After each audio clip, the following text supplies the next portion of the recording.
की विज्ञानशाला वैधशाला में बन रहा था, अकस्मात वैज्ञानिकों के हाथ से यह स्लिप कर गया, फिसल गया।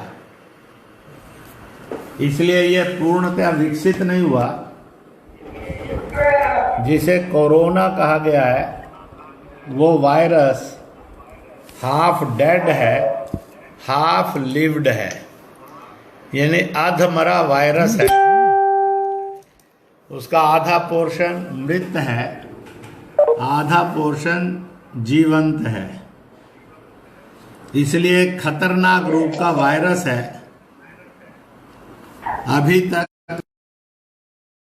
और केमिस्ट्री ये भी ठीक से समझ में नहीं आई है, पता नहीं लगी है। इसलिए दुनिया इस पर शोध कर रही है।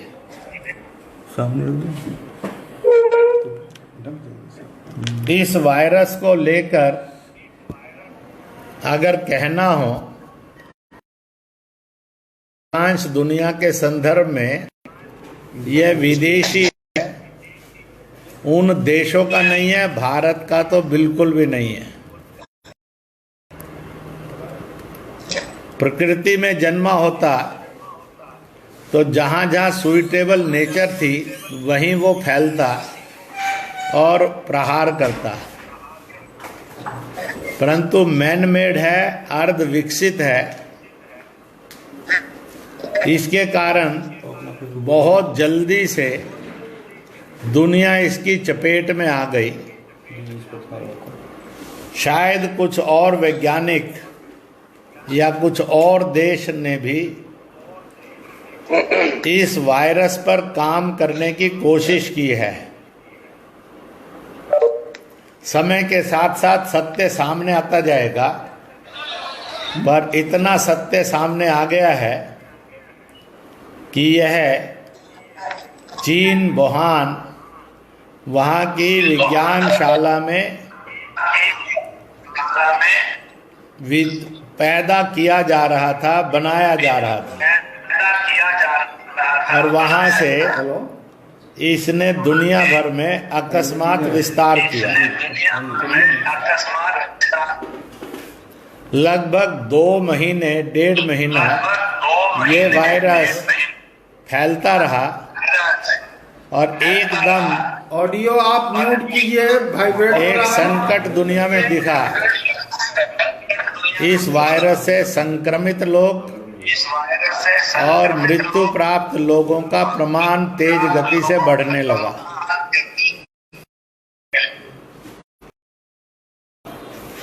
दुनिया के जो बहुत बड़े बड़े विकसित देश माने जाते थे, आधुनिक देश माने जाते थे, शक्तिशाली देश माने जाते थे, वो ब्रिटेन,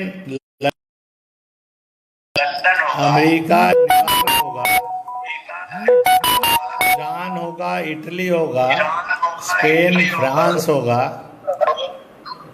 जर्मन, जापान, टोक्यो होगा, चीन होगा, कुछ ना कुछ रूस होगा, ये सब बुरी तरह से आहत हुए हैं। मैंने सारे नाम इसलिए नहीं लिए कि एक बड़ी संख्या है, आजकल टेलीविजन पर भी आप देखते और सुनते रहते होंगे।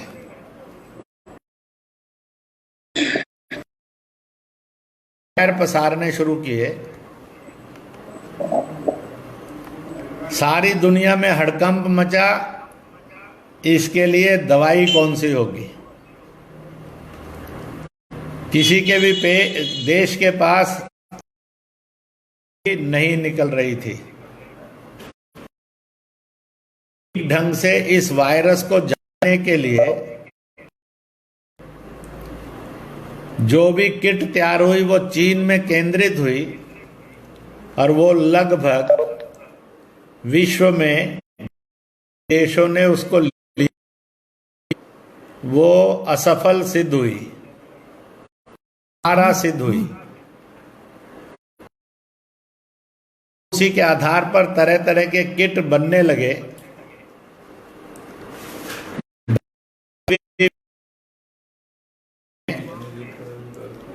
तरह तरह से इस वायरस को जानने के लिए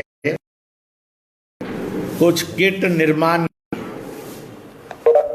और इसी के इस वायरस की जो भी संभावित केमिस्ट्री और कल्चर थी उसके आधार आयुर्वेद, योग, होम्योपैथ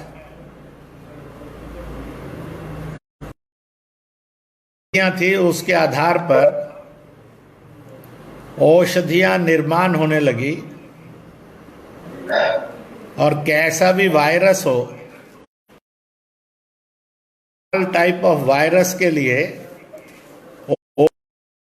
तैयार हुई। परंतु इस वायरस लड़ने के लिए एक बड़ी आवश्यकता थी औषधि। तो औषधि से भी पूर्व एक बड़ी आवश्यकता थी इससे के लिए व्यक्तिगत रूप से और समूह रूप से परिवार में, गली मोहल्ले, अपार्टमेंट में, गांव में, बस्ती में, जिले में, प्रदेश में, देश में और विश्व में उसको कोई सुरक्षा कवच प्राप्त हो जिससे ये वायरस हमला नहीं कर पाए। भारत के वर्तमान प्रधानमंत्री श्री नरेंद्र मोदी जी के नेतृत्व में सरकार, प्रशासन और तरह तरह के वैज्ञानिकों और विद्वानों ने, समाज सुधारकों ने एक बहुत बड़ा सुरक्षा कवच निर्माण किया।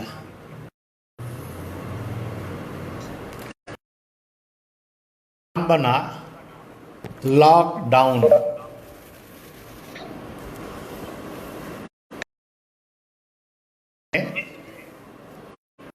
कई प्रकार के कार्यक्रम और कई सावधानियां बता। एक कार्यक्रम आया जनता कर्फ्यू, फिर कार्यक्रम आया ताली थाली घंटी आदि बजाना, फिर आया प्रकाश पर्व मनाना। प्रकाश पर्व इसलिए वायरस जब धरती पर फैलता और बढ़ता है तो अधिकांश उसका भयावह रूप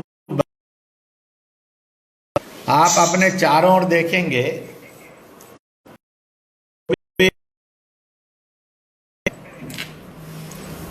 वो किसी भी तरह के कीट होंगे, मच्छर मक्खी होंगे, तो प्राय जहां गंदगी है और उसी में फलते हैं, बढ़ते हैं और आक्रांता बनते हैं। तो इसलिए अंधेरे को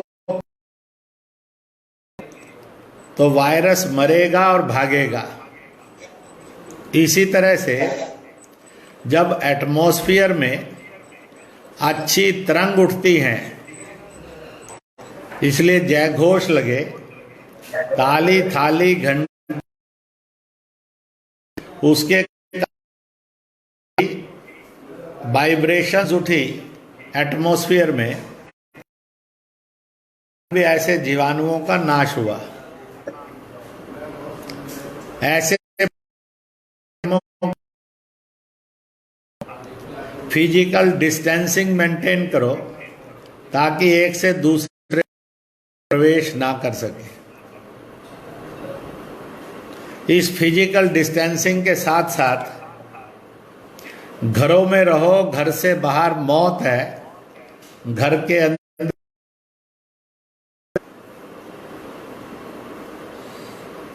सर प्रकार की सरकार संचालन और समाज संचालन की जो गतिविधियां थी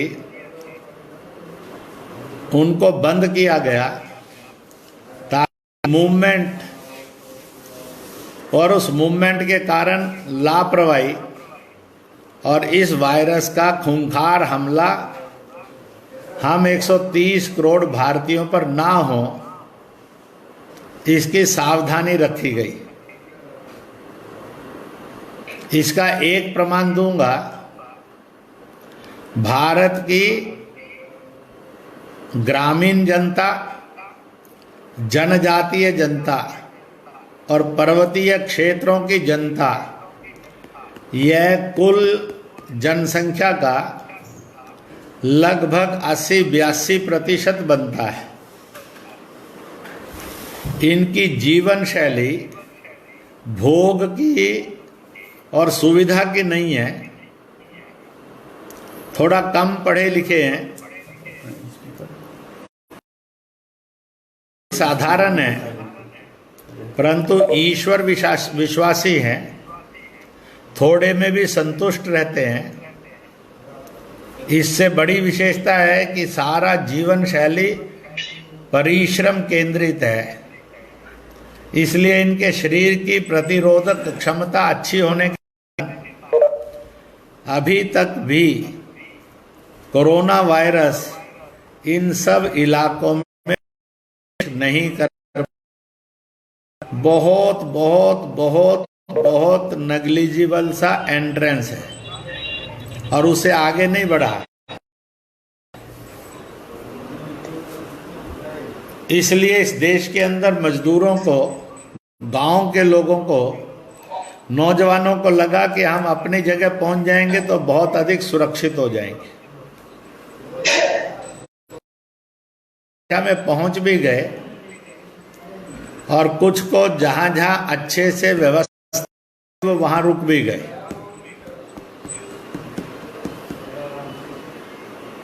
परंतु जो बड़े बड़े विकसित इलाके थे, बहुत उच्च शिक्षित थे, हाईली पेड थे, जितनी जीवन की सुविधाएं थी उनसे ओतप्रोत थे, विकसित देश माने जाते थे, बड़े उद्योगों से ओतप्रोत थे, मेडिकल फैसिलिटीज बहुत अच्छी थी। परंतु कोरोना वायरस को ऐसा कोई भी देश उसका मुकाबला नहीं कर सका, बल्कि चित हो गया, कराहने लगा, चिल्लाने लगा और इसलिए बीमारी और मौत में जूझने लगा।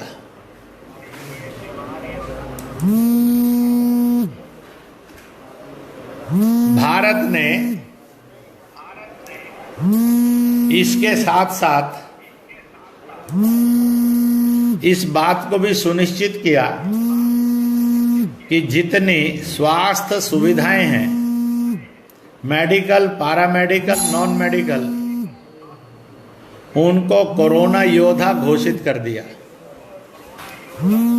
स्वच्छता से जुड़े हुए जितने भी प्रकार के कर्मचारी थे उनको भी कोरोना योद्धा कर दिया, ताकि स्वच्छ देश रहे, गली मोहल्ला गांव कस्बा स्वच्छ रहे। जितने भी डिसिप्लिन निर्माण करने वाले पुलिस, अर्धसैनिक बल आदि थे उनको भी कोरोना योद्धा घोषित कर दिया और जनता को ये कहा कि इनका सम्मान भी करो, इनकी सूचनाओं का पालन भी करो। ऐसी सूचियां भी प्रकाशित हुई जिससे शरीर की प्रतिरोधात्मक क्षमता, इम्यूनिटी स्ट्रेंथ बहुत बढ़ती है। मैंने भी साल 1-1.5 महीना पहले एक 12-15 चीज़ों की सूची अपने पेज पर डाली थी, जो हजारों से लाखों तक पहुंची। सुबह नाश्ते में, शाम के जलपान में और रात के भोजन में, जब भी जो जितना करता है मिला जुला कर, उसमें ऐसी प्रतिरोधक क्षमता बढ़ाने वाली चीज़ें लेंगे तो लाभ होगा। बॉडी इस वायरस का मुकाबला करती रहेगी। उसी समय में समाज में एक बड़ी सुंदर चेतनता आई, भूख से किसी की मौत ना, दवा के अभाव में किसी की मौत ना, किसी की देखभाल नहीं हुई इसके अभाव में मौत ना, एक समाज सेवी सेल्फ गैर सरकारी योद्धाओं की भी एक बहुत बड़ी फौज बनी, जिन्होंने राशन दिया, भोजन दिया, भोजन बनाना शुरू किया, बांटना शुरू किया, समाज के अंदर समझाना शुरू किया। मास्क, जो मेडिकल टाइप के मास्क थे, जो यूज एंड थ्रो थे और बहुत महंगे थे, आम आदमी के लिए सरल नहीं थे और उनकी उपलब्धता भी कम थी। भारत के प्रधानमंत्री ने एक रास्ता दिया, अपने अंगोछे को, तौलिए को, रुमाल को मास्क में बदल लो। भारत में एक जन आंदोलन चल पड़ा, जैसे बापू का था चरखा कातने का, ऐसे ही घर घर के अंदर मास्क कपड़े के बनाओ। लाखों घरों में करोड़ों मास्क बनकर वितरित होने लगे। कई लोगों के मन में जब ये आया मास्क बेचना चाहिए तो समाज तैयार नहीं हुआ, चाहे कितना भी साधारण था। उसने मुसीबत में इसका व्यापार नहीं किया, बल्कि मुफ्त में वितरण किया। इसको मानवीय जीवन मूल्य कहते हैं। जबकि दुनिया के देशों में जिनके पास मास्क था वो व्यापार कर रहे थे, भारत के लोग उसको वितरित कर रहे थे। अभी भी इसको जारी रखना चाहिए। घर घर में कपड़े के मास्क बनना, वितरित होना, क्योंकि यह भी कोरोना के विरुद्ध सुरक्षा कवच का एक छोटा हिस्सा है। और इन सब का सम्मान करना, क्योंकि ये रिस्क ले लेकर, इसलिए आप देखेंगे चिकित्सकों में, पैरामेडिकल में, नॉन मेडिकल में, स्वच्छता कर्मियों में, पुलिस सुरक्षा कर्मियों में, समाज सेवियों में भी कोरोना संक्रमित केस मिलने लगे। तो भी लोगों ने मोर्चा नहीं छोड़ा। जैसे भारत की सेना पाकिस्तान या चीन के मोर्चे को कभी छोड़ती नहीं है, भागती नहीं है, कष्ट सहती है, बलिदान देती है, पर एक एक इंच के लिए लड़ती है। ऐसे इस कोरोना महामारी के खिलाफ ये कोरोना योद्धा भी इस जंग को लड़ने लगे। आप में उपस्थित बहुत सारे नौजवान ऐसे होंगे, लगभग सब होंगे, जिन्होंने कोरोना महामारी के जो सामाजिक योद्धा की कैटेगरी के हैं, उसमें आप में से लगभग सब होंगे कि आपने भी एक सामाजिक योद्धा के रूप में दवाई पहुंचाने का, मास्क बांधने का, फिजिकल डिस्टेंसिंग मेंटेन करने का, जागरूक करने का, अन्न वितरण करने का, भोजन वितरण करने का, उसको संग्रह करना और निर्माण करना आदि आदि के काम किए होंगे। इसलिए मैं आपको भी कोरोना सामाजिक योद्धा के रूप में सम्मान करते हुए प्रणाम करता हूँ। कार्यक्रम चल रहा है। तो इस प्रकार से अकस्मात भारत की स्थिति में एक भूकंप आया। मरकज तबलीगी समाज की जागरूकता का अभाव या कट्टरता के स्वभाव के कारण उन्होंने अपने कार्यक्रम नहीं बदले और विदेशी तबलीगी और भारतीय तबलीगियों के कारण कोरोना वायरस एकदम दुगना, टोटल में मिलाकर 30% से लेकर 48% तक उसकी भागीदारी आज दिखाई दे रही है। उनकी जिद्दी प्रवृत्ति, असभ्य प्रवृत्ति, अनैतिक अमानवीय प्रवृत्ति के कारण सारा देश हाहाकार कर उठा। एक तो मरीज हैं, दूसरा इलाज भी नहीं करवा रहे, उससे छुप रहे हैं, तीसरा अभद्र गंदा व्यवहार कर रहे हैं, चौथा कुछ लोग उसको मजहब के नाम पर भड़का भी रहे हैं। तब हमने देश के मुस्लिम समुदायों से, बाकी लोगों ने बात की होगी पर मुस्लिम राष्ट्रीय मंच के लोगों ने से बात हुई, बाकियों से की, कहा ये सब लोग इस्लाम को बदनाम कर रहे हैं, मुसलमान को दागदार कर रहे हैं। अगर बचाना है तो निंदा भी करो और उनको सही रास्ते से सही आचरण करने के लिए अपील भी करो और इसमें मदद भी करो। धीरे धीरे बड़ी संख्या में मुसलमान सामने आया, जिन्होंने इनको आलोचना भी की, परंतु इनको सही रास्ते पर लाने के लिए दबाव भी डाला। धीरे धीरे घटनाएं तो कम हुई, परंतु उस अभद्रता ने देश के मानस को जख्मी बहुत किया और इसलिए वो वायरस तेज गति से बढ़ता गया। आज पूरे हिंदुस्तान की जो बस्तियां या बड़े शहर वह कोरोना संक्रमित हैं। आप देखेंगे मेजॉरिटी उसमें 70 से 80% भागीदारी दुर्भाग्य से तबलीग की है, जो नहीं होनी चाहिए थी। परंतु अब जो भी हालात बन गए हैं, आगे ना बिगड़े, ठीक रास्ते पर रहे, यह बड़ा आवश्यक है। ऐसे समय में मजहबी कट्टरता का संघर्ष ना हो, जातीय भेदभाव के अंदर हिंसा ना हो, नफरत ना आए, जेंडर भेदभाव के कारण कहीं क्रूरता, ऐसी सब सावधानियां भी समाज को रखने के लिए सब लोगों ने अपील की।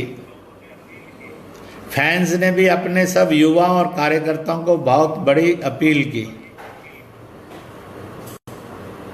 इसी समय में इस महामारी हुआ,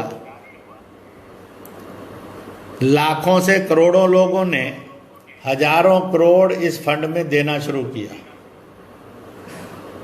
फैंस ने भी आह्वान किया अपने परिचितों को, समर्थकों को और कार्यकर्ताओं को। अभी कुछ दिन पूर्व 12,51,000 प्राइम मिनिस्टर केयर फंड के अंदर और जो व्यक्तिगत रूप से फैंस के कार्यकर्ताओं ने दे दिया था, उसको छोड़कर सामूहिक रूप से ये धनराशि केयर फंड में डाली है। अभी भी कोई कोई लोग भेजते रहते हैं और इस प्रकार से सैकड़ों स्थानों पर हजारों लोगों को भोजन देने का काम, भूख से किसी की मौत ना हो इसकी व्यवस्था में काम किया है। ऐसे सारे समय के अंदर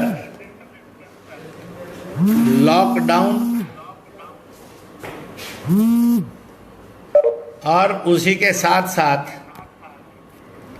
सब प्रकार के योद्धाओं का सम्मान,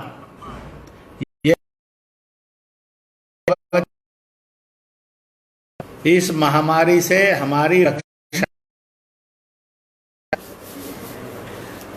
ये ठीक है।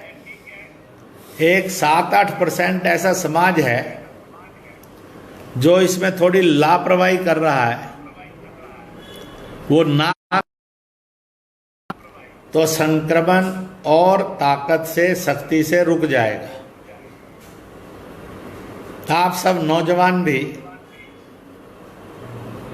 अपने इस समूह, जो फैंस युवा समूह है, गोलोक जी से चर्चा करके बिहार सरकार 19 कार्यक्रम में रजिस्टर करा लेंगे, भर्ती करा लेंगे तो अच्छा होगा। उससे सरकार की योजनाओं में जो वर्क फोर्स की जरूरत पड़ती है, आप सब उसमें भी काम कर सकेंगे और स्वतंत्र रूप से जो कर रहे हैं वो कर सकोगे और आगे करना भी है। भारत सरकार धीरे धीरे 100% लॉकडाउन से 60-70% लॉकडाउन, 30-35% ओपन, इस तरफ बढ़ चुकी है। परंतु दुनिया की कैलकुलेशन ये है कि अगले 3-4 महीने ये कोरोना महामारी विश्व के अंदर हाहाकार मचाएगी, भारत भी उससे बचेगा नहीं। कुछ लोग मई, जून, जुलाई, अगस्त, सितंबर फर्स्ट वीक तक की इसकी कैलकुलेशन करते हैं। मेडिकल लाइन पर से, हालात पर से, जो वैज्ञानिक लोग हैं, विद्वान लोग हैं, चिकित्सक लोग हैं, राजनीतिक एक्सपर्ट्स हैं परिस्थितियों के, उनकी सोच है। इधर कोरोना वायरस से जूझने के लिए दवाई भी भारत में 3-4 तरह की निकल आई है जो दी जा रही है। किट भी है जो बन रही है। इस प्रकार से भारत ने अपने आप को काफी सशक्त किया है। एक समस्याओं का युवाओं ने उत्तर देने के लिए तैयारी करनी चाहिए। देश में दुर्भाग्य से कुछ मजहबी नेता और कुछ सियासी नेता,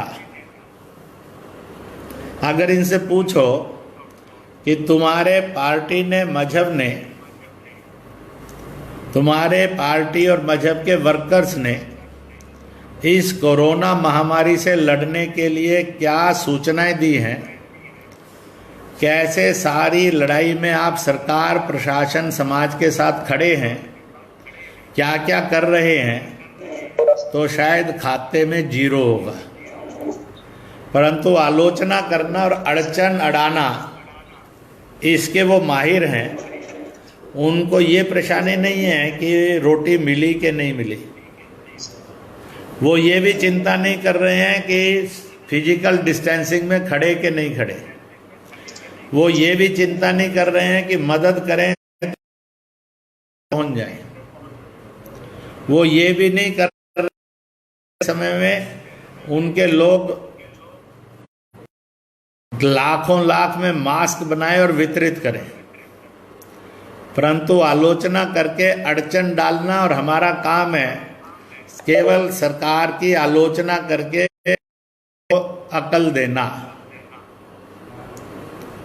ऐसे लोगों के प्रति हम सब प्रार्थना तो कर ही सकते हैं, ऐसे आलोचक और अड़चकों को, जो शैतान हैं, इनको सद्बुद्धि आएगी कि नहीं आएगी ये मालूम नहीं।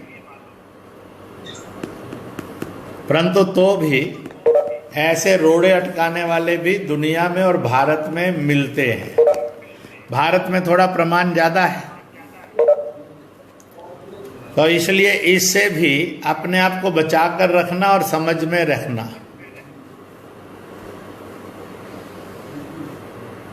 दो तीन बातें थोड़ी सी कहूंगा, फिर आप जो कुछ पूछना चाहेंगे पूछ सकेंगे। एक, दुनिया के जो भी विकसित, शिक्षित, आधुनिक मॉडल थे, वो सारे के सारे कोरोना वायरस के सामने वह फेल हो गए, कोई रजिस्टर नहीं कर पाया। ब्रिटेन में, अमेरिका में, जापान में, चीन, जर्मनी में, रूस में, इटली में, स्पेन में, फ्रांस में, ईरान में, इराक में, तुर्किस्तान आदि में, ऐसे स्विट्जरलैंड में, ऑस्ट्रेलिया में, सब में हाहाकार मचा है। मृत्यु का दर भी बहुत ज्यादा है, संक्रमण का रेट भी बहुत ज्यादा है। इसलिए अब वो भारत की तरफ ही देख रहे हैं कि भारत ही हमें बचाएगा। इसलिए उनके जो भी डेवलपमेंट मॉडल थे, वो कोई भी इस वायरस का सामना नहीं कर सका, वो फेल हो गए। या वो भोगवादी कंज्यूमरिस्ट कैपिटलिस्ट थे, या एक्सटेंशनिस्ट विस्तारवादी और अधिनायकवादी यानी दुनिया पर कब्जा करके रखना। अब आप उसको तानाशाही मॉडल भी कह सकते हैं, कम्युनिस्टिक स्टाइल के मॉडल भी कह सकते हैं, चाइनीज स्टाइल के मॉडल भी कह सकते हैं। सब फेल हो गए, कोई रजिस्ट नहीं कर पाया। कुछ इतने चतुर चालाक हैं कि उन्होंने दुनिया के सामने देश अपना क्लोज किया हुआ है, उसके अंदर का कोई नहीं जान सकता, पर जो कुछ अंदर से लीक होता है समय समय पर जो जागरूक एजेंसियां हैं वो लेख में और टेलीविजन पर और सोशल मीडिया के अंदर इसको डालते और बताते रहते हैं। उन पर जाएं तो दुनिया के अंदर मौत का आंकड़ा 1.25 करोड़ तक पहुंच गया होगा, क्योंकि चीन ही कह रहा है, चीन के अंदर की आवाज है कि 80 लाख 1.25 करोड़ 2 करोड़ कुछ लाख जो मोबाइल हो गए हैं, पता ही नहीं लग रहा, नहीं मिल रहा आज। तो इसलिए ऐसे भोगवादी मॉडल थे, नायकवादी मॉडल थे, बस राज करेंगे और शोषण करेंगे, वो सब फेल हो गए। भारत तो अविकसित या विकसनशील देशों में ही था, परंतु तो भी सारी दुनिया से बेहतर स्थिति में है, परंतु चपेट में पक्का है। अगर ये तबलीगी वायरस नहीं आता तो भारत की स्थिति तो दुनिया में बहुत अच्छी हो गई थी, परंतु जब आ गया है तो इसको भी भुगतना तो पड़ेगा, इसमें से निकलना तो पड़ेगा ही।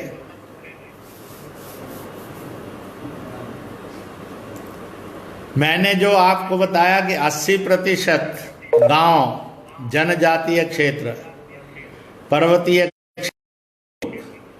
किसी भी जाति मत पंथ के हैं वो लोग, उनकी इम्यूनिटी स्ट्रेंथ प्रतिरोधक क्षमता अच्छी है। उसका एक कारण है ये सब अल्प संतोषी हैं, दूसरा ईश्वर विश्वासी हैं, तीसरा परिश्रमी है स्वभाव से।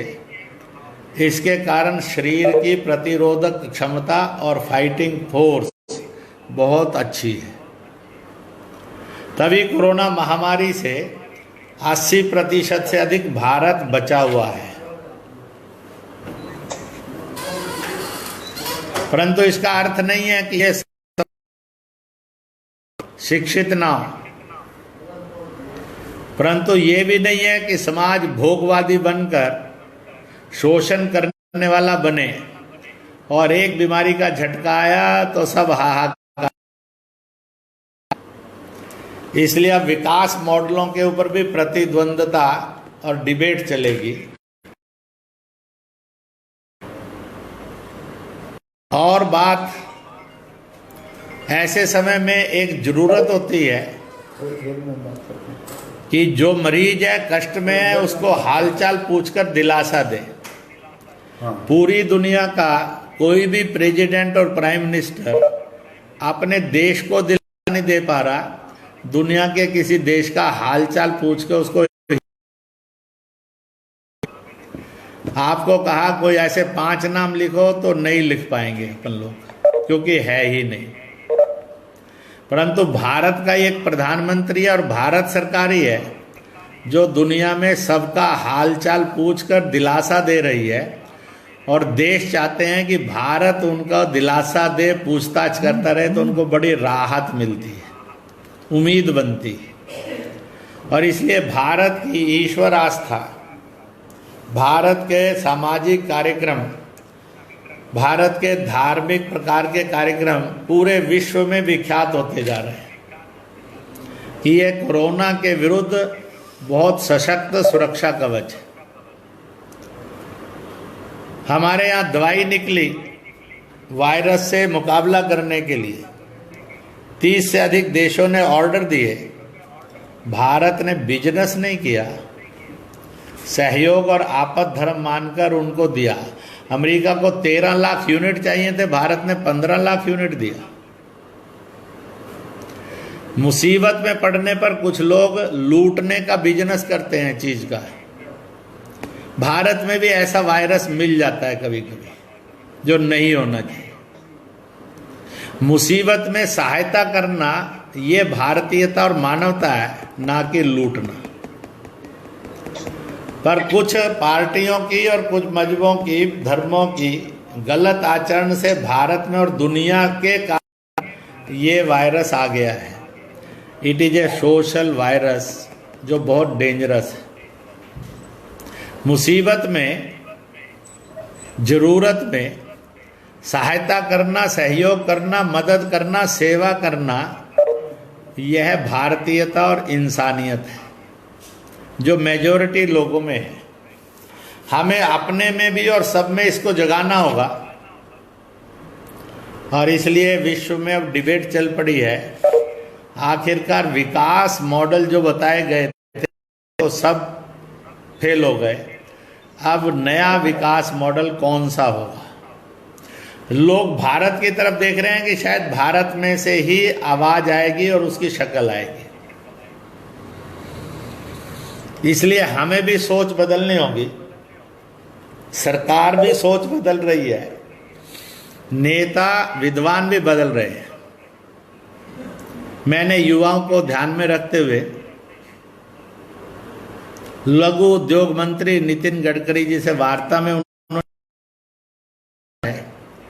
मैंने कहा, बड़े उद्योग केंद्रित की बजाय लघु उद्योग, घरेलू उद्योग, श्रम आधारित उद्योगों को आप जब बढ़ावा देंगे तो देश बेरोजगारी से निकलेगा। दूसरा, आप एक्सपोर्ट घटाएंगे और इंपोर्ट बढ़ाएंगे तो स्वाभाविक रूप से रोजगार बढ़ेगा और माल बिकेगा। तीसरा, हम अपने देश के अंदर स्वदेशी चीजों का उत्पाद बढ़ाएंगे और उनके उपयोग का मार्ग बताएंगे। बहुराष्ट्रीयों की कंपनियों की चकाचौंध वाला मटेरियल नहीं। चीन के माल के प्रति तो लगभग भारत में एक नफरत सी जाग गई है। फिर भी कभी कभी सस्ते में और खूबसूरती में मोह जाग जाता है, इसलिए फंस जाता है। भारत के प्रधानमंत्री ने 2 बार के एड्रेस में कहा है, हे मेरे देश के युवाओं, अपने को बेरोजगारी से मुक्त करना है तो अपने देश की बनी हुई चीजों का उपयोग करो। जब उसकी जरूरतें, मांग बढ़ेगी तो आप उसके अपने आप ही उत्पादक बनोगे। क्योंकि लघु उद्योग के लिए 100, 200, 500 करोड़ नहीं लगता है। बहुत छोटी छोटी श्रम केंद्रित, छोटा एरिया केंद्रित श्रम और आवश्यकताएं लगती हैं। बाकी उद्योगों पर शोषण पर है, हम पोषण पर होंगे। इसलिए हम दुनिया के अंदर माल खरीदने नहीं जाएं, दुनिया को माल बेचेंगे तो अपने आप प्रॉस्पेरिटी आएगी, रोजगार आएगा। ऐसी सब बातें भी आज चल पड़ी है। इसलिए आने वाले 3-4 महीने के बाद, 5 महीने के बाद पूरी दुनिया में होगी। और जो आज लगता था कि चीन लीड करेगा, अमेरिका लीड करेगा, रूस लीड करेगा, जर्मन जापान लीड करेगा, फलाना लीड करेगा, सब उनको लगता है कि हम लीड करेंगे। तो हम बताएंगे क्या? क्योंकि हम तो इस वायरस में छुट्टी हो गई है और 3-4 साल पता नहीं हम और बिगड़ती, खराब होती और अर्थव्यवस्था में से उभरेंगे भी कि नहीं उभरेंगे। और उन सबको लगता है कि जाएगा कि आर्थिक मंदी आएगी, पर घबराने, बाकी दुनिया को बहुत समय लगेगा। और भारत को नेता होंगे जो पॉलिटिकल खुन्नस के कारण भारत की क्षमता को और भारतीयता को बढ़ने का, विरोध करने का नाटक भी करेंगे।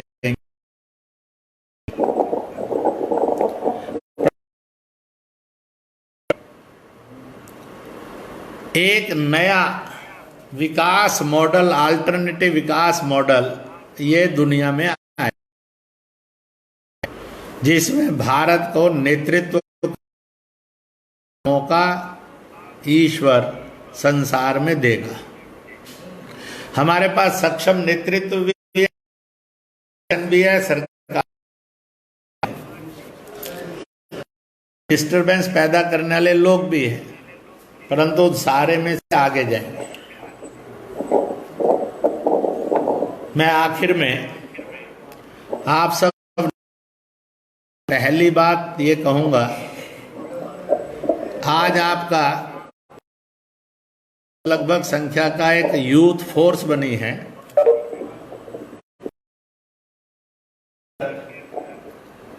आने वाले 4-6 महीने में 1000 युवा force against covid for a new Bharat, strong Bharat, स्वस्थ भारत, खुशहाल भारत के रूप में तैयार करिए, जिनकी जिंदगी में एक मिशन हो, बनेंगे भी और बनाएंगे भी। ये बहुत जरूरी है। फैंस के अंतर्गत इससे जूझने वाली एक अच्छी दमदार फोर्स बनाइए। दूसरी बात, अभी इस कोविड-19 के खिलाफ जो भी हमें मदद का काम करना है, अन्न के रूप में, भोजन के रूप में, मास्क के रूप में, सूचनाएं पालन करने के रूप में, पार्टियों के नाम पर दंगे फसाद करने में सफल ना हो, अपने और इसी के साथ साथ अब जब लॉकडाउन रिलैक्स होगा तो ये ना हो कि फिर से गंदा होना शुरू हो जाए, शहर तालाब फिर से गंदे होने शुरू हो जाए। हम सबको ये भी ध्यान में आया होगा कि मोटरसाइकिल, कार वगैरह चलाते थे और इतना पेट्रोल फूकते थे, अब बिल्कुल नहीं फूक पा रहे, तो कोई आफत तूफान नहीं आया। हम अपना खर्चा, घर का, ऑफिस का, कार का, पेट्रोल खर्चा, ये सब आधे कर सकते हैं। हमें भगवान ने बता दिया है, खाम में तनाव भरी जिंदगी जीकर भागते रहते हो दोस्तों, फालतू का खर्च करते हो, फालतू की टेंशन लेते हो, आप मुसीबत में बाकियों को तकलीफ देते हो। बी रिलैक्स्ड, चाहेंगे तो कर सकते हैं। मुझे अभी कहा कि गर्मी बढ़ रही है, एसी का इस्तेमाल शुरू कर दो। मैंने कहा कोशिश करेंगे कि इस गर्मी में करना ही ना पड़े, क्योंकि ये भी प्रदूषण का सबसे बड़ा अड्डा है। पेट्रोल प्रदूषण की केंद्र है, एसी प्रदूषण बढ़ाता है, पर्यावरण को खत्म करता है, इसलिए एंटी एनवायरमेंट है, प्रो पॉल्यूशन है। फालतू का तला फला खाना, आप बीमार होना, घर को तकलीफ देना, अगर बीवी आ गई है तो वो भी तकलीफ में रहती होगी, नहीं आई है तो आएगी। तो बीमार होकर जीना और दवाइयों पर जीना, इसकी आदत नहीं बनानी चाहिए।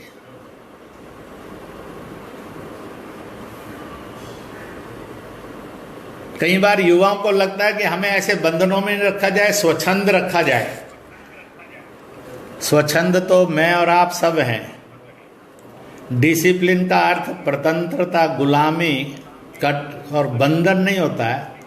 डिसिप्लिन का अर्थ होता है कि यह आदमी स्वतंत्रता का पूर्ण भोग कर सकता है। Only the discipline soldier gives victory to the nation. Only the disciplined youth gives respect to the nation, respect to the family, respect to indisciplined youth can never be a respect to the family and society and nation. इसलिए हम सब स्वतंत्र हैं और स्वच्छंद हैं, पर हम डिसिप्लिन्ड हैं, इसलिए देश की भी, समाज की भी और परिवार की भी इज्जत है। ये होता है और ऐसा होना भी चाहिए। इन सब बातों को लेकर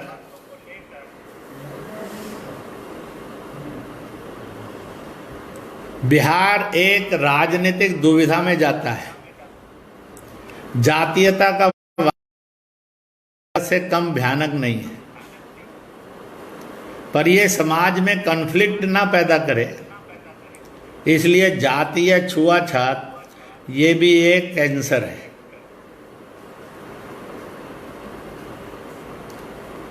नर्क से, स्वर्ग से जब सोल आती है इस संसार में, तो वह एक औरत की कोख में बैठती है और वह शरीर धारण करके मैं और आप बनते हैं। फिर औरत पर जुल्म होना, भ्रूण हत्या होना, बलात्कार होना या उसके साथ भेदभाव होना। हम नौजवानों का डिसिप्लिन बनना चाहिए कि हम जेंडर भेदभाव के पुतले नहीं हैं, हम जेंडर की समानता और सम्मान के मिशन हैं।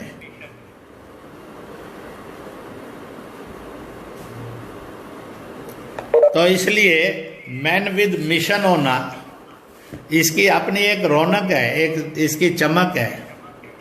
आप बनकर देखिए, मैं गारंटी देता हूं आपके जो अब चेहरे हैं, स्वस्थ भी हैं, प्रसन्न भी हैं, सक्रिय भी हैं। इसलिए लॉकडाउन के बावजूद भी कोई चेहरा ऐसा नहीं लग रहा बेचारा बहुत बुझा बुझा सा है और परेशान सा है। तो इसलिए for your healthiness, for your happiness, मैं आप सबको बधाई देता हूँ, प्रणाम देता हूँ कि ऐसे ही बने रहिए सर। मुस्कुराता चेहरा रखिए, स्वस्थ चेहरा रखिए, सक्रिय चेहरा रखिए, मदद करने वाला चेहरा रखिए। पर अगर आप मिशन में आए तो मैं आपको लिख कर देता हूँ, बोल तो रहा ही हूँ, कि आप 2 साल के बाद आपके चेहरे की चमक, रोशनी, उसकी मुस्कुराहट यह 2 गुना 3 गुना बढ़ जाएगी। लोग पूछेंगे कि कौन से अमेरिका के और सैलून में रहकर हो। आप कहते हैं कि मैं अमेरिकन सैलून में नहीं रहा, मैं अपने घर के हिंदुस्तानी जीवन मूल्यों के सैलून में पलता हूँ। ये उसकी चमक है, ये उसकी रोशनी है, ये उसकी खुशबू है, ये उसकी खूबसूरती है, ये उसकी मुस्कुराहट है। इसलिए भारत और उसके जीवन मूल्य तो इतना बड़ा सैलून है और पार्लर है, जो इसमें जिएगा वो विश्व गुरु होता ही है।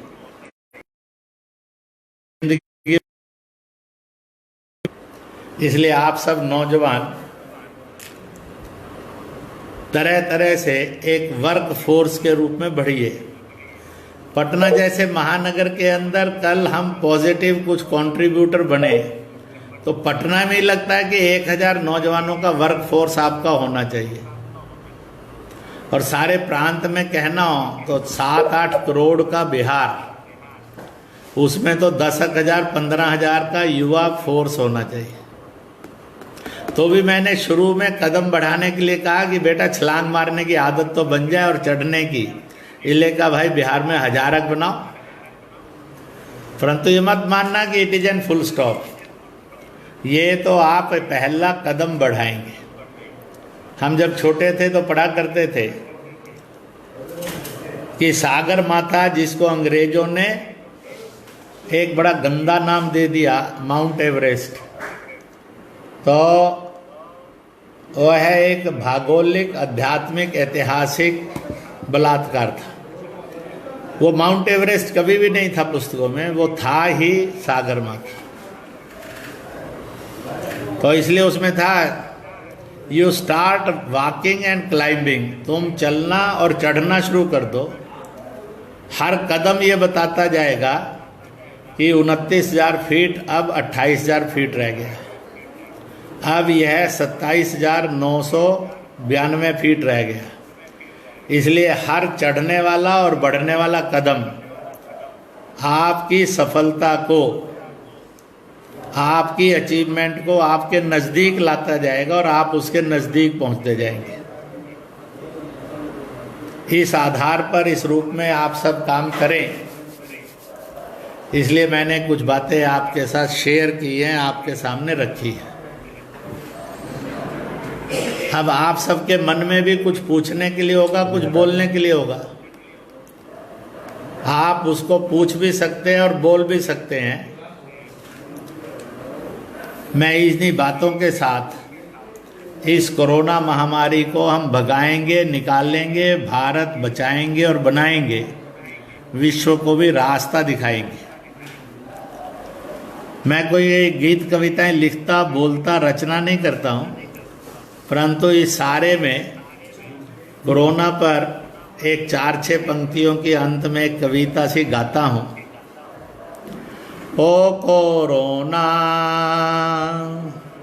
ओ corona, mister corona, mister corona, तुम हो विदेशी, विदेशी, हम हैं भारतीय, स्वदेशी, स्वदेशी।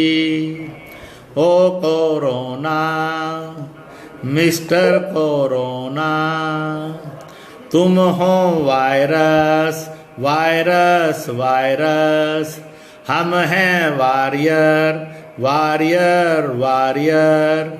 ओ कोरोना, मिस्टर कोरोना, वायरस हारेगा, हारेगा, वॉरियर जीतेंगे, जीतेंगे।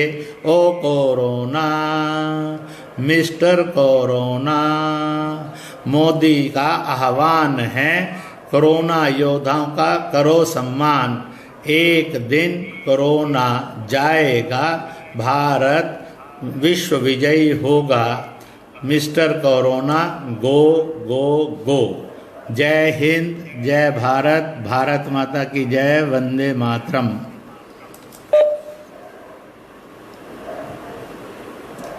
अब आप गोलोक जी से और आपस की सूचनाओं पर से जो जो पार्टिसिपेट करना चाहते हैं बोल सकते हैं। किसी को कुछ पूछना है या कोई अपनी बात रखनी है, आप एक एक करके, इसमें हैंड राइज का एक ऑप्शन होगा, हैंड राइज कीजिए, फिर अपना अनम्यूट करके और अपनी बात रखकर स्वतः अपना म्यूट कर लीजिए।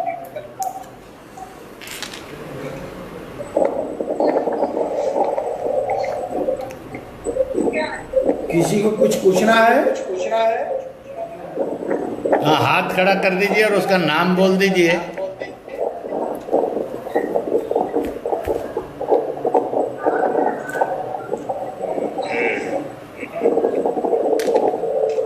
आप सभी यदि अनम्यूट करेंगे तो किसी की आवाज नहीं आएगी। चलिए, किसी एक का नाम ले दीजिए जी। हाँ दीपक जी, हाँ दीपक जी, कोई कुछ पूछना चाहते हैं क्या? सर मैं कुछ शेयर करना चाहता हूँ। हाँ बोलिए।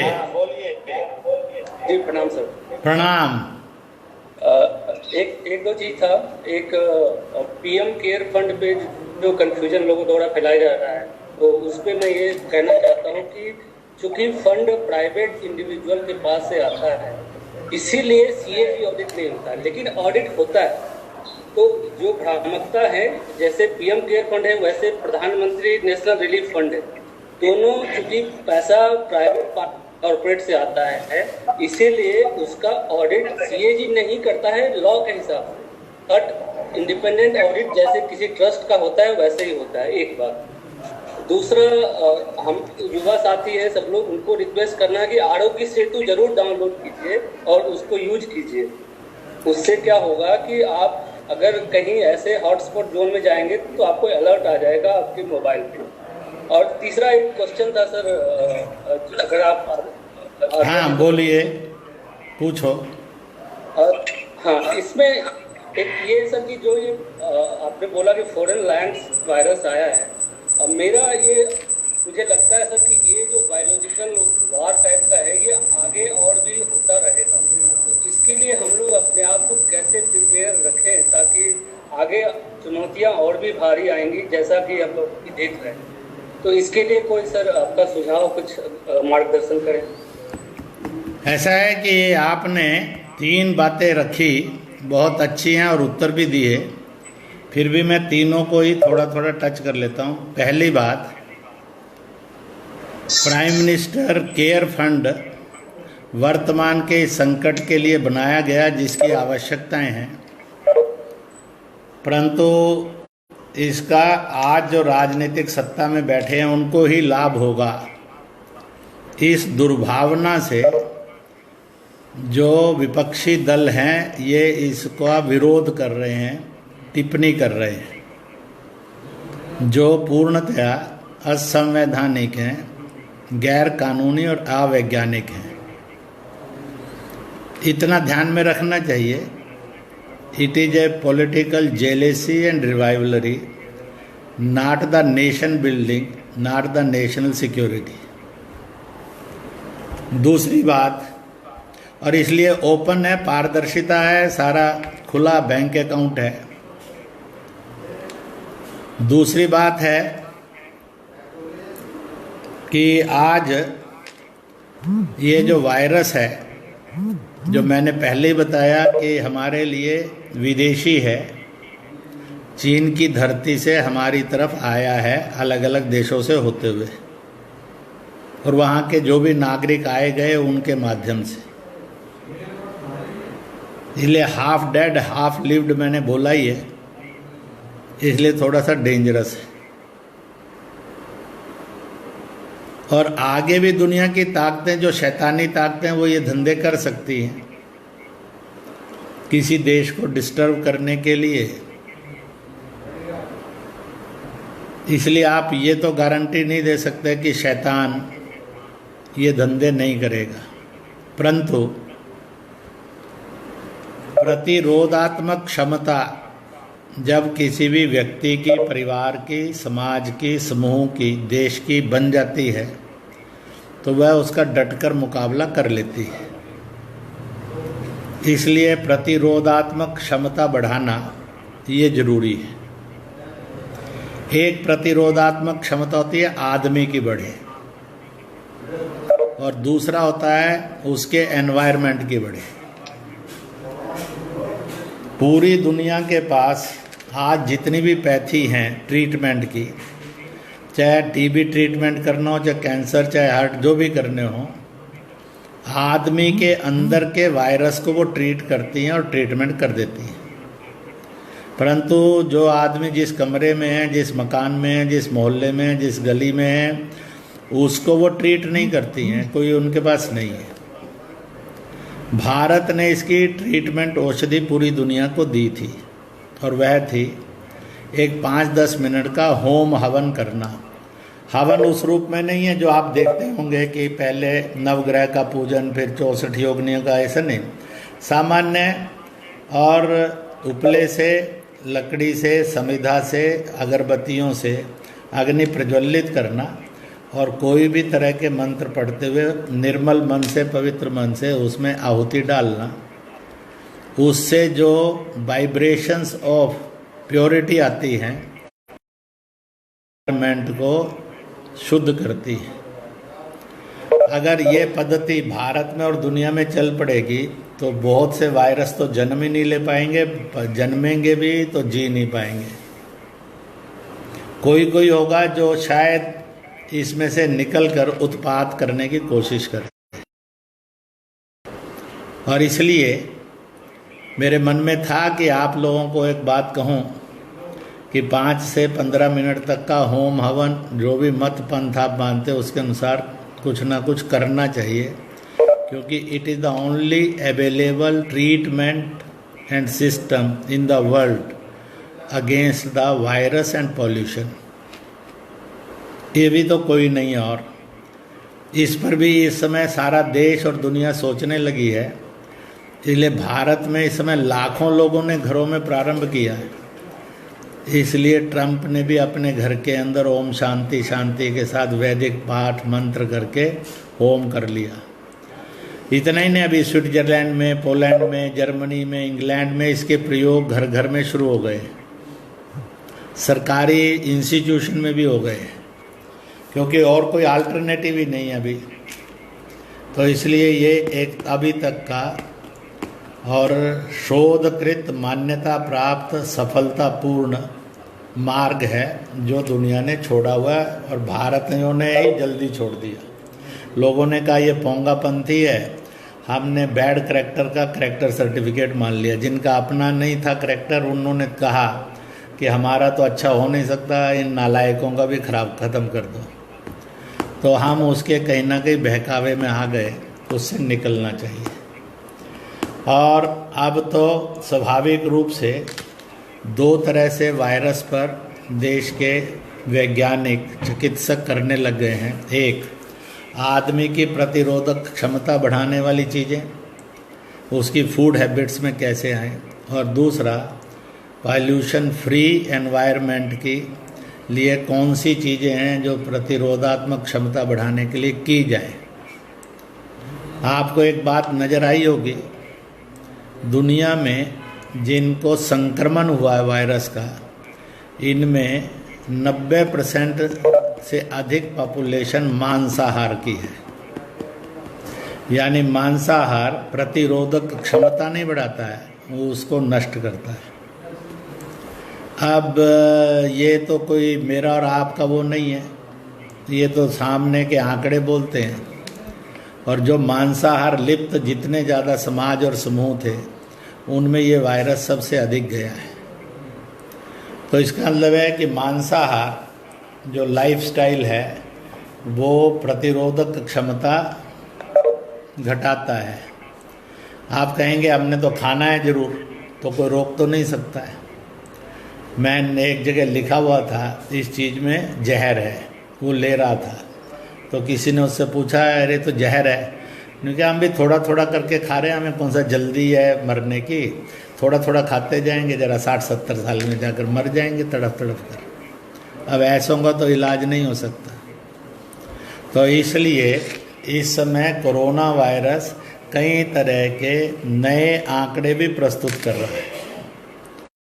तो दुनिया में ये ध्यान में आया है कि फूड हैबिट्स, जिनकी जितनी ज़्यादा चटोरी आदतें थी, उनके अंदर भी इस वायरस ने जल्दी मार मारी है।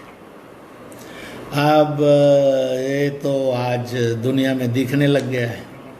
तो इसलिए कंट्रोल ऑफ द हैबिट्स है, अपनी इम्यूनिटी स्ट्रेंथ बढ़ाना है, ये रक्षा कवच है। और एनवायरनमेंट की इम्यूनिटी स्ट्रेंथ भी बढ़ाने के लिए अभी तो उपलब्ध एक ही ट्रीटमेंट है और वे ऑफ लाइफ है, वो होम हवन है। अब और कौन कौन से निकल आएंगे समय बताएगा। तो इस पर लोग बहुत शोध कर रहे हैं और सरकारें भी लगी हैं इसको कैसे बढ़ाना। कुछ करने वाले काम होंगे और कुछ ना करने वाली आदतें होंगी। नंगा होना, थूकना, ये ना करने वाली आदतें हैं, लिबर्टी नहीं है, ये हिंसा है, वायलेंस है, टू ब्रेक द रूल है। तो इसलिए ये भी ध्यान में रखना होगा। ऐसे सब चीज़ों को करेंगे तो ध्यान में आएगा कि हम सब ये करेंगे। और आज देश के अंदर इस तरह के वैज्ञानिक, इस तरह के विद्वान खूब लगे हैं चारों तरफ। आप में से भी किसी की इच्छा तो वो भी प्रयोग कर सकता है और प्रयोग करके देखकर अपने उस प्रयोग के जो फल हैं उसको घोषित कर सकता है। तो आज जगह जगह आप देखते होंगे कई बार अखबारों में, टेलीविज़न पर, सोशल मीडिया में ऐसी कुछ चीज़ों के परिणाम भी आते जा रहे हैं। और बोलिए।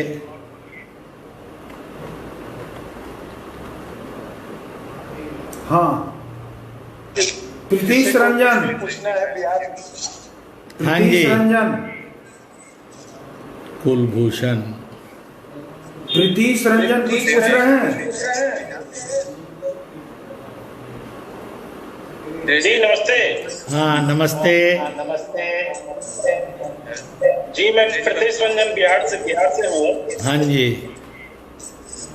और आपके समक्ष कुछ जानकारी रखना चाहते हैं जो बिहार सरकार के अंतर्गत जो हो रहा है।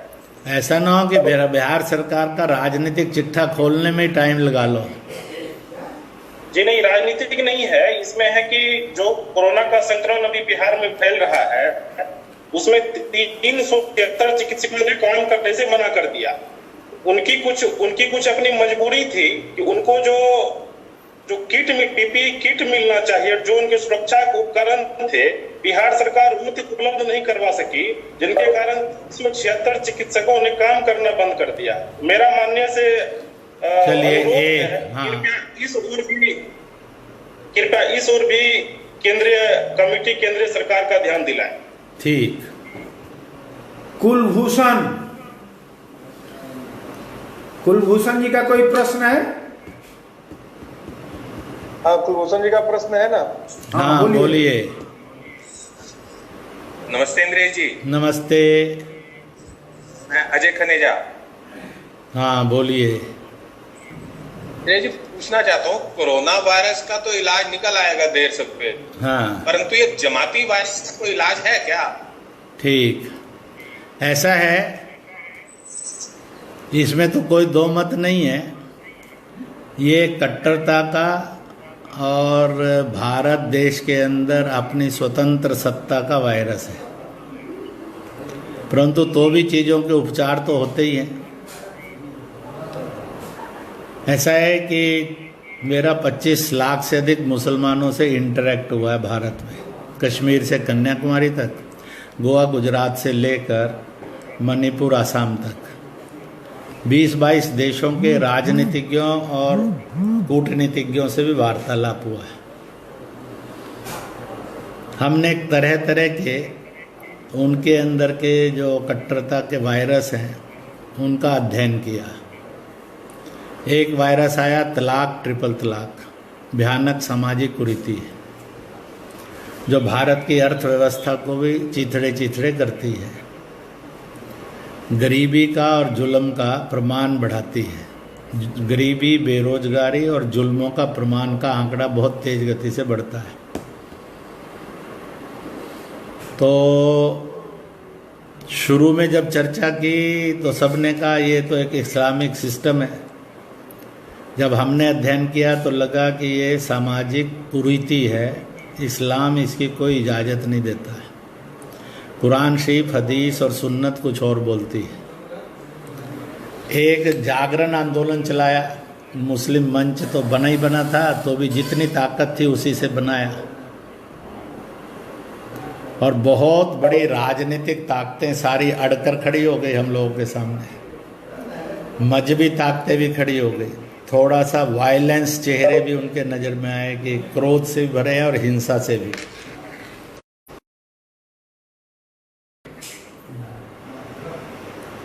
और 25-30 मुस्लिम महिलाएं कोर्ट में गई। आपको आश्चर्य होगा कि उनको खरीदने और धमकाने की पूरी कोशिश की गई, लाखों में खरीदने की और बड़ी बुरी तरह से धमकाने की। एक भी मुस्लिम महिला ना बिकी, ना ही रास्ते से हटी है। सरकार के लोगों में भी एक सोच थी कि ये क्या है सारा मिलाकर। उन्होंने भी मुस्लिम राष्ट्रीय मंच के भाषणों को और ठीक सत्य क्या है इस वायरस का, इस कुरीति का, और इसलिए उसको लड़ा। अल्टीमेटली आपने एक संस्था का नाम सुना होगा, मुस्लिम पर्सनल लॉ बोर्ड, और वह इतनी बुरी तरह से बदनाम हुआ और पिटा कि उसके पीछे मुसलमान समाज जो लाखों लाख में चलता था और आंदोलन करने की क्षमता रखता था, कोई पीछे नहीं चला, पिटा। सरकार का कानून का फैसला आया, सरकार का कानून बना, और अंत तो गत्वा 8 करोड़ 40 लाख मुस्लिम महिलाएं इस अत्याचार से मुक्त हुई। ऐसे ही राम जन्मभूमि का भी था। 493 साल से ये षड्यंत्र चल रही थी, एक भयानक रूप था इसका।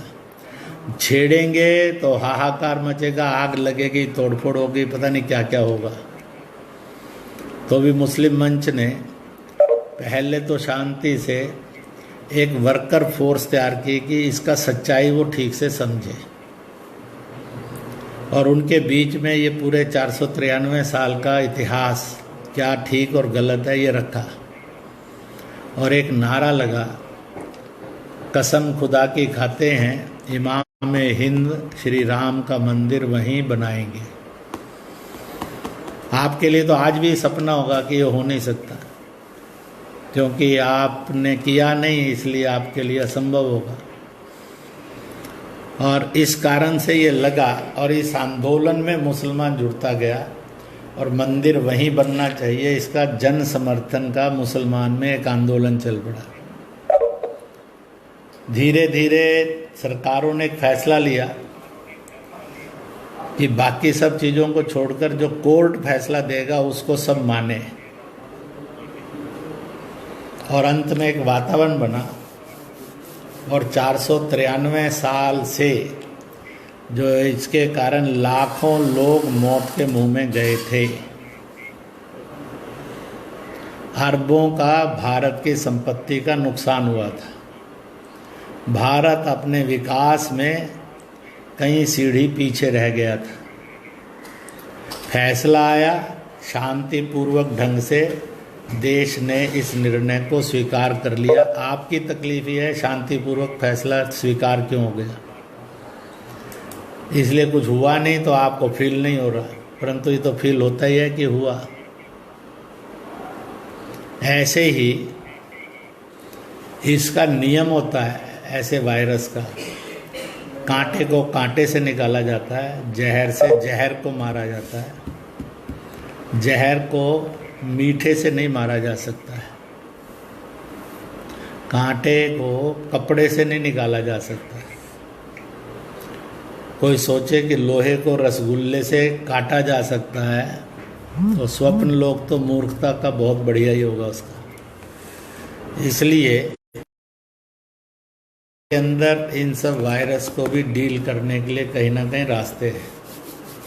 मैं आखिरी पॉइंट इसके लिए कहूँगा, अभी कोरोना महामारी में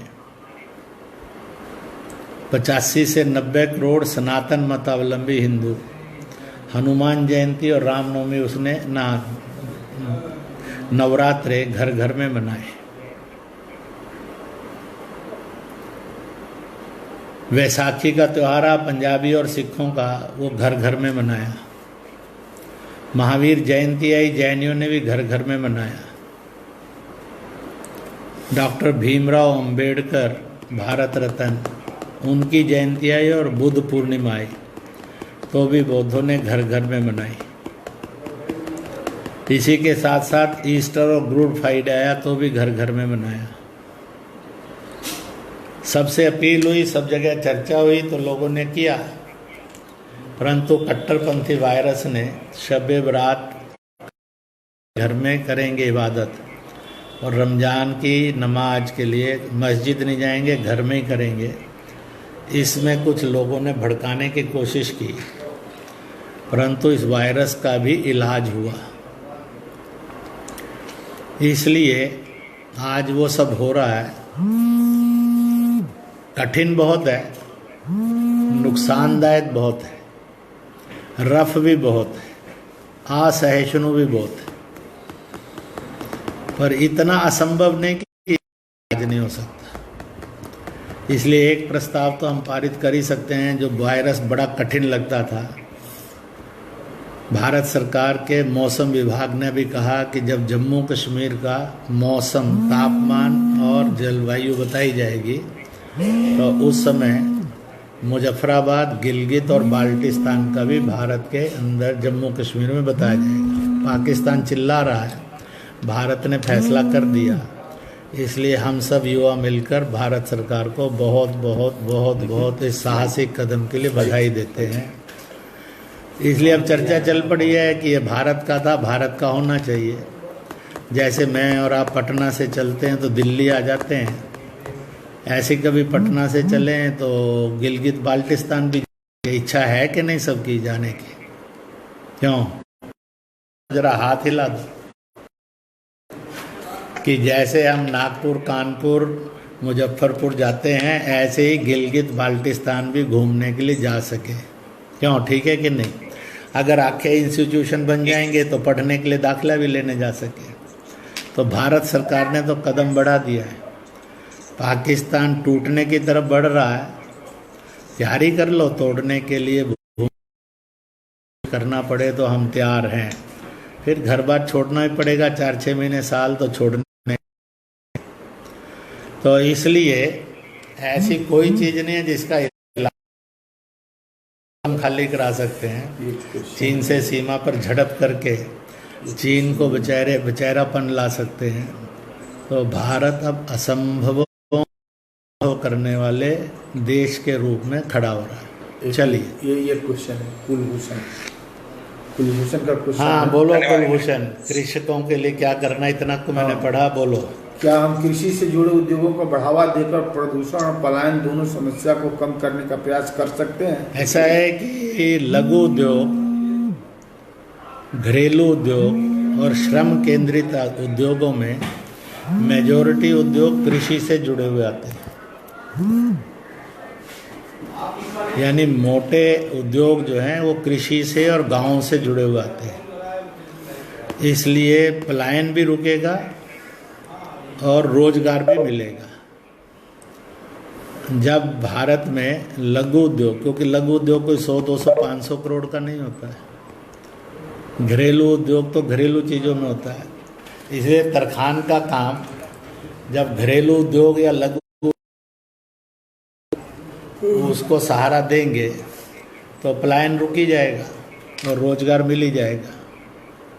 इसलिए लघु उद्योग, घरेलू उद्योग और श्रम केंद्रित उद्योग, ये सारे मेजॉरिटी इसमें वो उद्योग आएंगे जो कृषि से जुड़े हुए हैं और गांवों से जुड़े हुए हैं।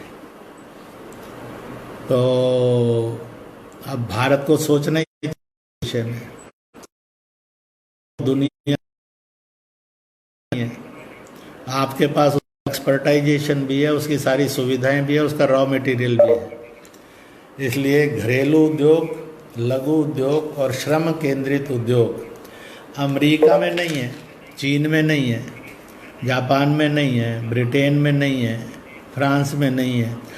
तो वहाँ तो बड़े उद्योग हैं या व्यापार हैं शोषण के। तो इसलिए अरब कंट्रीज में जाएंगे तो तेल से चलता है उनका।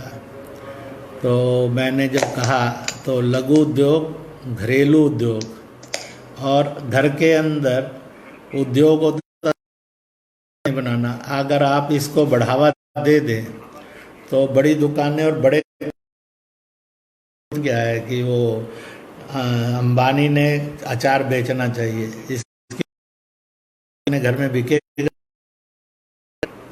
तो इसलिए घरेलू उद्योग, लघु, अब ये पापड़ बनाना ये घरेलू उद्योग में आता है, अचार बनाना घरेलू उद्योग में आता है, मुरब्बा उद्योग में आता है, घरों के अंदर नाल लघु उद्योग में आता है, पापड़ बढ़िया बना लेना ये लघु उद्योग में आता है। ये धीरे धीरे लघु उद्योग और घरेलू उद्योग से छीन कर बड़े उद्योगों में जब ट्रांसफ़र हो गया तो बेरोजगारी भयानक रूप से बढ़ी और पलायन भी तेज गति से हुआ। यही पापड़ बनाने की दिल्ली की फैक्ट्री आकर पलायन करके बेरोजगार के रूप में काम करता है। गांव-गांव में होती तो न पलायन करना पड़ता, न बेरोजगारी आती, और उसका उस लिमिट क्षेत्र के अंदर बिकता भी। इसलिए जिसको राम राज्य कहा जाता है, जिसको युधिष्ठिर का राज्य कहा जाता है, जिसको गुप्त वंश का राज्य कहा जाता है, इन सब के अंदर समाज घरेलू, लघु और श्रम आधारित उद्योगों पर था। इसलिए हैप्पीनेस थी, प्रोस्पेरिटी, और गरीबी नहीं थी। इसलिए तुम्हारा प्रश्न बहुत अच्छा है, आई वेलकम दैट क्वेश्चन, और तुम इसके विषय में और अध्ययन कर सको तो बहुत अच्छा होगा। चलिए, अब लगभग 1.5 घंटे तक ये कार्यक्रम चला, और भी कोई आगे भी प्रश्न हो तो बाद में चल सकता है, परंतु अब हमें लगता है कि इस कार्यक्रम को अब यहीं पर विराम दिया जाए। इस कार्यक्रम को अब यहीं पर विराम दिया जाए। पटना वाले लोग अगर जुड़ना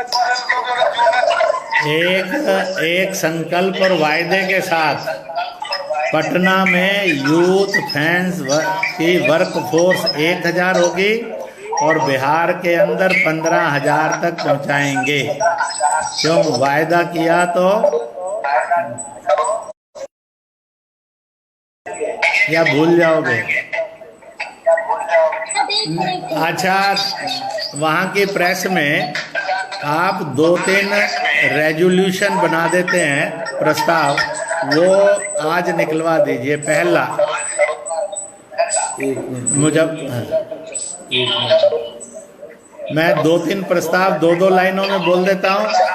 आपकी कॉन्फ्रेंस हुई और उसमें ये प्रस्ताव आपने पारित किए, ये आप अखबारों को, इलेक्ट्रॉनिक प्रिंट मीडिया को दे सकते हैं। अब मैं 2-2, 3-3 लाइनें बोलता हूँ और वो प्रस्ताव पारित मानकर आप लोग अपनी तरफ से न्यूज़ को सोशल मीडिया, इलेक्ट्रॉनिक मीडिया और प्रिंट मीडिया में डाल दीजिए। पहला, भारत सरकार के मौसम विभाग द्वारा ये निर्णय कि जम्मू कश्मीर रियासत का और मौसम तापमान बताते हुए मुजफ्फराबाद, बाल्टिस्तान और गिलगित का भी बताया जाएगा।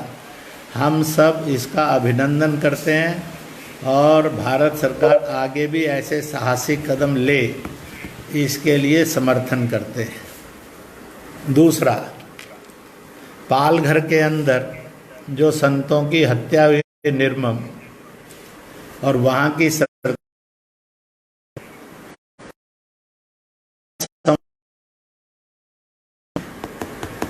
रूप में काम करते हुए आज तक जो अत्याचारी थे कार्रवाई नहीं, ये मांग करते हैं कि वहाँ संतों को और समाज को शीघ्र अतिशीघ्र निर्णय मिले। ये हत्याकांड राजनीति की बलि नहीं चढ़े, बल्कि इसमें न्याय और मानवता को और उसका हक मिलना चाहिए। तीसरा, अभी जो मालगाड़ी के अंदर नीचे 14 से अधिक मजदूर गलतफहमी में आकर मारे गए, उसके प्रति अपना अफसोस प्रकट करते और श्रद्धांजलि देते हैं। प्रदेश सरकार, केंद्र सरकार से यह आह्वान करते हैं कि उनके परिवारों की योगक्षेम की पूरी चिंता वो करें। और चौथा प्रस्ताव इस बात के लिए कि पाकिस्तान ने और आतंकवादियों ने जो इस महामारी के समय में भी हमारी सीमाओं पर और अंदर छेड़छाड़ की है, उसमें आतंकवादी भी मारे गए, पाकिस्तानी भी पराजित हुए और हमारे देश के कुछ जवान शहीद हुए। उन शहीदों को भी हम सलाम करते हैं, प्रणाम करते हैं और अपनी ऐसे संकट के समय में भी अपनी जान की परवाह न करते उन्होंने धरती की और हम सब 130 करोड़ भारतीयों की सुरक्षा का जो महत्व, जवानों को सैल्यूट करते और जख्मी जवानों के प्रति अपनी सहानुभूति प्रकट करते हैं कि के कारण आज हम सब अपने आप को साथ भारत और भारतीय कह सकते हैं। ऐसे सब बलिदानों को सैल्यूट है और ऐसे सब जख्मियों के प्रति हमारी आदर की भावना है कि वो स्वस्थ हों, निरोग हों और जल्दी से अपनी नॉर्मल ज़िंदगी में आए। और सरकार करना है उपचार में और परिवार के संचालन में, वो करे ठीक से, इसको कहते हैं। तो ये सब प्रस्ताव करते हुए एक प्रस्ताव अंतिम 5वां कर दीजिए कि फैंस पटना यूथ, उन्होंने एक संकल्प किया है कि अपने इलाके में भूख से किसी की मौत नहीं होने देंगे, दवाई के अभाव में किसी को छटपटाने नहीं देंगे, मास्क के अभाव में किसी को रोगग्रस्त नहीं होने देंगे। और इस प्रकार से हम सामाजिक योद्धा के रूप में एक बड़ी युवा फोर्स हमारी है और आगे भी इसको बढ़ाएंगे। और इसलिए और इस प्रकार का भी हमने और सरकार के साथ, प्रदेश और केंद्र सरकार के साथ कंधे से कंधा, कदम से कदम मिलाकर चलने का और इस कोरोना महामारी से अपनी देश की रक्षा करना और विश्व को भी बचाना दिया है। ठीक है, कर दीजिए। तो अब मैं जोर से बोलता हूँ जय हिंद। आप सब भी आपको अनम्यूट करके जोर से बोलिए जय हिंद। जय हिंद, जय हिंद। भारत माता की जय बोलिए। भारत माता की जय। वंदे मातरम। वंदे मातरम। बहुत बहुत बधाई, बहुत बहुत बधाई, बहुत धन्यवाद।